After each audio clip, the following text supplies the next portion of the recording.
तो आज की इस वीडियो में हम लोग देखने वाले हैं क्लास 12th के हिस्ट्री, जिसका पहला चैप्टर है ईंट, मनके तथा अस्थियाँ। और ये हड़प्पा सभ्यता से रिलेटेड चैप्टर है। इसमें हम लोग हड़प्पा सभ्यता से जो जुड़ी बातें हैं उनको देखेंगे और इसमें इतने आसान भाषा में मैं आपको समझाने वाला हूँ। अगर आप ये पूरा वीडियो देखते हैं तो हड़प्पा सभ्यता से रिलेटेड आपके जितने भी डाउट्स होंगे वो क्लियर हो जाएंगे और एग्ज़ाम के पॉइंट ऑफ व्यू से जो भी सवाल आपके बनेंगे आप इजीली यहाँ से बना सकते हैं, चाहे वो ऑब्जेक्टिव हो या सब्जेक्टिव। चलिए वीडियो को शुरू करते हैं। तो हड़प्पा सभ्यता का अगर परिचय की बात करें तो ये लगभग 2500 ईस्वी पूर्व से लेकर 1900 ईस्वी पूर्व के बीच में ये सभ्यता चला था। यानी कि इसी बीच में ये सभ्यता का जीवन काल आप समझ सकते हैं कि इसी बीच का ये सभ्यता है, 2500 ईस्वी से लेकर 2500 ईस्वी पूर्व से लेकर 1900 ईस्वी पूर्व के बीच में। अब हड़प्पा सभ्यता को कभी कभी हम लोग सिंधु घाटी की सभ्यता भी कहते हैं। अब क्यों कहते हैं आगे चल के हम लोग डिस्कस करेंगे। तो ये सभ्यता जो है 2500 से लेकर 1750 ईस्वी पूर्व तक माना जाता है। अब ध्यान रखिएगा, यहाँ पे मैंने बोला क्या, 2500 ईस्वी पूर्व से लेकर 1900 ईस्वी पूर्व। आगे चल के हम ये भी डिस्कस करेंगे कि आखिर ये डेट का जो है डिफरेंस क्यों है। ठीक है, ये जो डेट है ये परफेक्ट डेट क्यों नहीं है, इसके ऊपर हम लोग बात करेंगे। तो नॉर्मली आप याद रखिएगा फिलहाल अभी कि हड़प्पा सभ्यता जो है ये किस ईस्वी के बीच में हुआ था, ये किस बीच के सभ्यता है, तो बोलेंगे 2500 ईस्वी पूर्व से लेकर 1900 ईस्वी पूर्व के बीच में। अब सिंधु घाटी सभ्यता क्यों कहते हैं इसके ऊपर बात करते हैं। तो कुछ विद्वानों के अनुसार, जो इतिहासकार है उनके अनुसार इसका प्रारंभिक काल जो है 3300 ईस्वी पूर्व से लेकर 2600 ईस्वी पूर्व के बीच में, ये प्रारंभिक काल। परिपक्व काल 26 ईस्वी पूर्व से लेकर 19 ईस्वी पूर्व और उत्तर काल 19 ईस्वी पूर्व से लेकर 13 ईस्वी पूर्व। और जो सबसे अधिक मान्यता प्राप्त काल है हड़प्पा सभ्यता का, जो सबसे अधिक मान्यता प्राप्त काल अगर कोई है तो वो है आपका 2500 ईस्वी पूर्व से लेकर 1750 ईस्वी पूर्व तक। अगर आप लूसेंट वगैरह का बुक देखेंगे तो उसमें आपको ये डेट देखने को मिलेगा। तो नॉर्मली अगर आपसे कोई पूछे हड़प्पा सभ्यता का जो काल था वो क्या था, तो 25 ईस्वी पूर्व से लेकर 1750 ईस्वी पूर्व तक, ये वाला आपको याद रखना है। और ये जो है विश्व की सबसे प्राचीन नगरीय सभ्यता थी। याद रखिएगा, नगरीय सभ्यता यानी नगर, शहरी सभ्यता थी ये।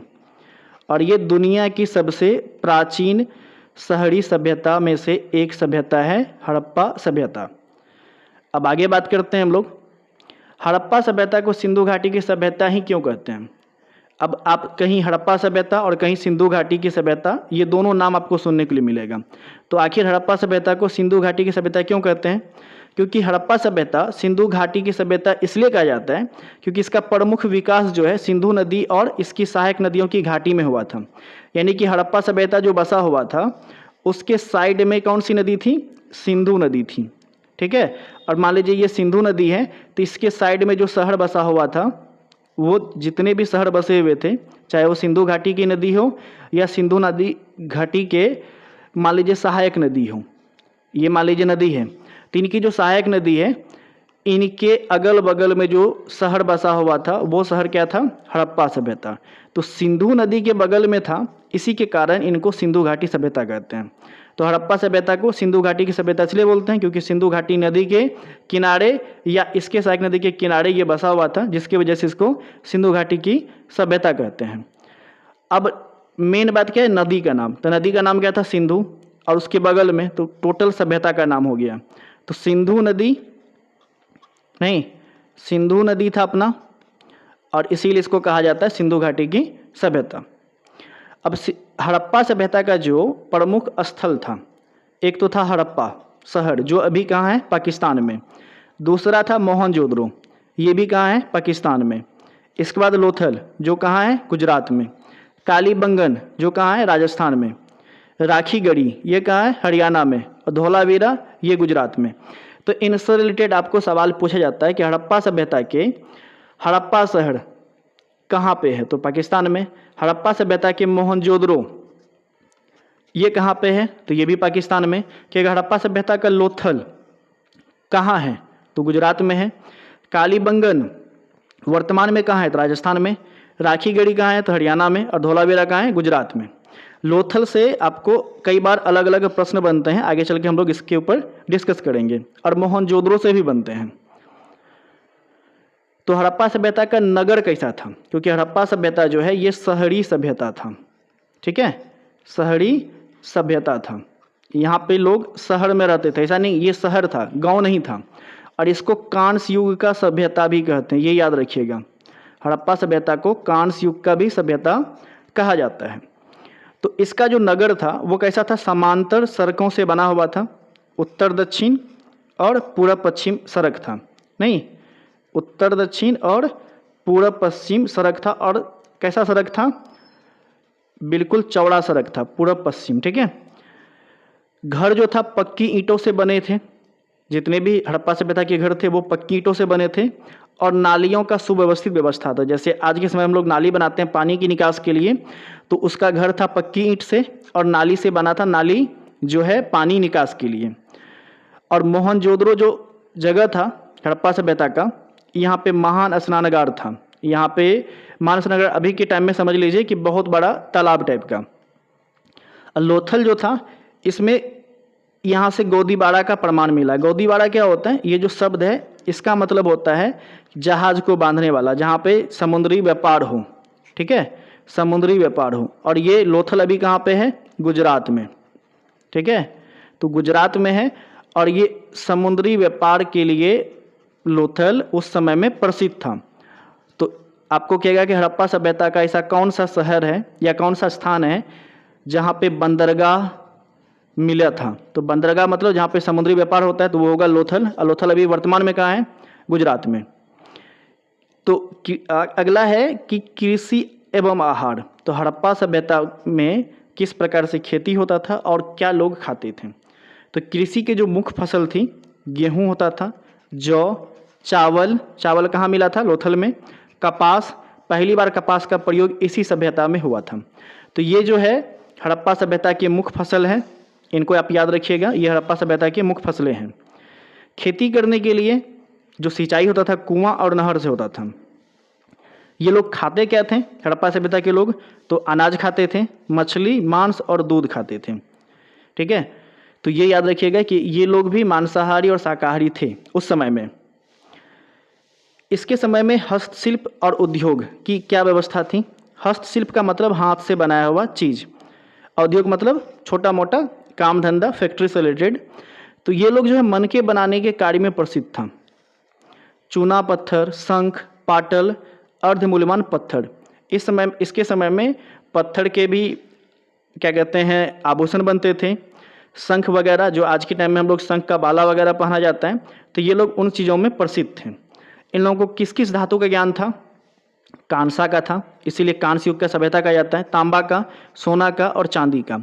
याद रखिएगा इन लोगों को लोहा का ज्ञान नहीं था, ठीक है, इन लोगों को लोहा का ज्ञान बिल्कुल नहीं था। यही सवाल पूछा जाता है कि हड़प्पा सभ्यता के लोगों को किस धातु का ज्ञान नहीं था, तो लोहा का ज्ञान नहीं था। लोहा का ज्ञान किसको था, आर्यों को। वो वैदिक युग की बात है, आपके चैप्टर में वो आएगा भी, शायद आपके चैप्टर में है ही नहीं वो। अगला है प्रसिद्ध कला।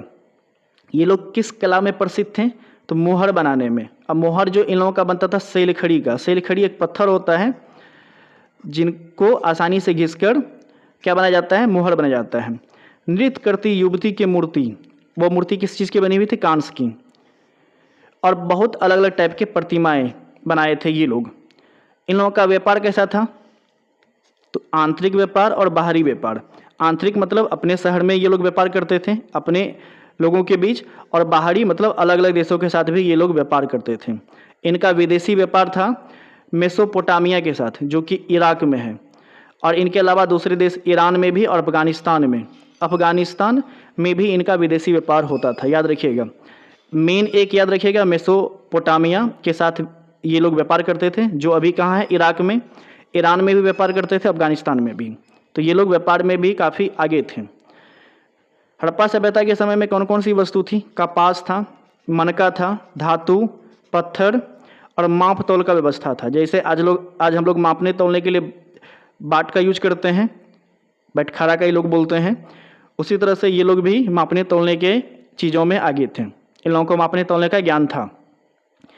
हड़प्पा सभ्यता का जो सामाजिक जीवन था वो किस प्रकार का था, तो इनका समाज वर्गीकृत था, व्यापारी में, शिल्पकार में और कृषक में, ठीक है। स्त्री की स्थिति क्या थी उस समय में, तो ये लोग मातृ देवी की मूर्ति मिली है, जिससे ये लगाया जा सकता है कि ये लोग मातृ देवी की पूजा करते थे। और आभूषण पहनने की परंपरा इन लोगों में थी। तो याद रखिएगा, पूछा जाएगा कि हड़प्पा सभ्यता में ये लोग किसकी पूजा करते थे, तो मातृ देवी की पूजा करते थे या उर्वरा देवी की पूजा करते थे। इसके आगे एक भगवान की भी चर्चा आएगा, तो वो आगे चल के हम लोग बात करेंगे। और इन लोगों का जो सत्ता था, जैसे आज के समय में हम लोग का सत्ता जो है बाप से बेटा को जाता है, लेकिन इस लोगों का जो सत्ता था मात्र सत्तात्मक था, यानी माँ से जुड़ल सत्ता था, माँ को अधिकार मिलता था, औरत को, पुरुष को नहीं। धार्मिक जीवन इन लोगों का कैसा था, तो ये लोग मातृ देवी की पूजा करते थे, जैसा कि मैंने बताया। इनके बाद मैंने बताया कि देवता की भी पूजा करते थे। तो कौन देवता का, पशुपतिनाथ का, जो कि महादेव जैसी आकृति थी। तो ये लोग पशुपतिनाथ के पूजा करते थे, पशुपतिनाथ। और पशुपतिनाथ का मंदिर काठमांडू नेपाल में काफ़ी प्रसिद्ध है। तो ये इनका जो धार्मिक जीवन था वो भी काफ़ी अच्छा था। ये मातृ देवी की पूजा करते थे, पशुपतिनाथ महादेव जी की पूजा करते थे, वृक्ष की भी पूजा करते थे, जैसे पीपल बरगद। पशुओं की भी पूजा किया जाता था, कुबड़ वाले बैल या बैल का पूजा ये लोग करते थे। और अग्नि पूजा भी करते थे। अग्नि पूजा का प्रमाण मोहनजोदड़ो में मिला है, क्योंकि वहाँ पे जो स्नानगार थे उसके बगल में अग्निकुंड भी मिला था। तो इस तरह से ये लोग अग्नि पूजा करते थे, वृक्ष और पशु की पूजा करते थे। पशु में बैल की पूजा करते थे, कुबड़ वाले, जिसको हम लोग नंदी महाराज मानते हैं। और भगवान महादेव जी की पूजा करते थे, लेकिन वो पशुपतिनाथ के नाम से उस समय में जाना जाता था। और मातृ देवी की पूजा करते थे, यानी धरती माता की भी ये लोग पूजा करते थे। अगला है लिपि और लेखन। तो हड़प्पा सभ्यता के समय का जो लिपि था वो आज तक पढ़ा ही नहीं गया है, ठीक है। ये अपठित लिपि है, इसको पढ़ा नहीं गया है। और लिपि कैसा था, तो चित्र लिपि था। ये लोग चित्र बना के कुछ लिखते, जैसे मान के चलिए हमने कुछ चित्र बना दिया ऐसा करके, ठीक है। अब इनको कौन पढ़ेगा, इनको पढ़ने के लिए आज तक कोई तरीका नहीं निकला है। तो इन लोगों का जो लिपि था चित्र लिपि था, जिनको आज तक पढ़ा नहीं गया है। अब अस्थि और समाधि के बारे में बात करते हैं, क्योंकि इस चैप्टर का नाम ही है ईंट, मनके तथा अस्थियाँ। तो ईंट से तो आप समझ ही गए होंगे, इन लोगों का घर जो था पक्की ईंट का बना था। मनके जो आभूषण में यूज होता था। अब बात करते हैं अस्थि के बारे में। तो हड़प्पावासी मृतकों को कब्र में दफनाते थे। तो दफनाएंगे तो जाहिर सी बात है उनके अस्थियां मिलेंगे ही। कुछ स्थानों पर कंकाल और अस्थियां मिली हैं। और इन लोगों का ऐसा परंपरा था कि मरने वाले लोगों के साथ कुछ वस्तु को रख दिया जाता था। जैसे आज के समय में हम लोग भी क्या करते हैं कि अगर कोई मर जाता है तो उनसे जुड़ा कोई भी सामान होता है उनको ले जाके जहाँ पे जलाते हैं, दाह संस्कार करते हैं, वहाँ पे रख देते हैं। तो ये लोग जब दफनाते थे तो उन्हीं के साथ जो भी उनके चीज़ हो, खाने पीने की चीज़ हो या कोई वस्तु हो, उनको उनके साथ रख दिया जाता था। उनको परलोक पे विश्वास था कि आदमी मर गया है तो ये उनको परलोक में इसका फायदा मिलेगा। अब हड़प्पा सभ्यता का पतन क्यों हुआ, तो कोई भी सभ्यता होता है उसका पतन होता ही है एक न एक समय के बाद। तो पतन का जो कारण है यहाँ पे जो भी मैं बता रहा हूँ ये स्पेसिफिक नहीं है और प्रमाणित नहीं है। आज तक इसके ऊपर में कोई ऐसा प्रमाण नहीं मिला है। माना गया है कि ऐसा कुछ हुआ होगा जिसके कारण ये सभ्यता का पतन हुआ। तो उनमें से पहला कारण है नदियों का मार्ग बदलना, ठीक है। जैसे अभी बिहार में बाढ़ आया, तो बिहार का एक गाँव है शायद जवनिया, वो जो नदी के किनारे बसा हुआ गांव था वो पूरी तरह से तहस नहस हो गया, सारा नदी में मिल गया। तो ये जो गांव कल को जाके ये बात करेगा कि ये गांव का विनाश कैसे हुआ, तो क्या बोलेंगे, नदी का मार्ग बदले, नदी में कटान हुआ और वो गांव बदले, सारा गांव खत्म। तो जो हड़प्पा सभ्यता है इसका भी पतन कैसा हुआ, नदी का मार्ग बदलने के कारण। यानी नदी में कटान आया होगा, नदी जो रास्ता से जा रहा था इधर से नहीं जाके इधर से चला गया, जिसके वजह से उनका पतन हो गया। अगला कारण है बाढ़, भूकंप या जलवायु में परिवर्तन हुआ होगा। बाढ़ आने से भी कोई भी गांव वगैरह, शहर वगैरह डूब जाता है। भूकंप आने से भी शहर वगैरह डूब जाता है। और एकाएक जलवायु में परिवर्तन होगा तो लोग जो है सर्वाइव नहीं कर पाएंगे। अगला माना जाता है कि आक्रमण हुआ होगा, आर्यों ने आक्रमण किया होगा जिसके वजह से इस सभ्यता का पतन हो गया, क्योंकि आर्यों को लोहा का ज्ञान था। और आप जानते हैं कि लोहा का जिसको ज्ञान होगा तो लोहा का हथियार मजबूत होगा। इन लोगों को लोहा का ज्ञान था ही नहीं, तो इनके पास कोई विशेष हथियार नहीं था।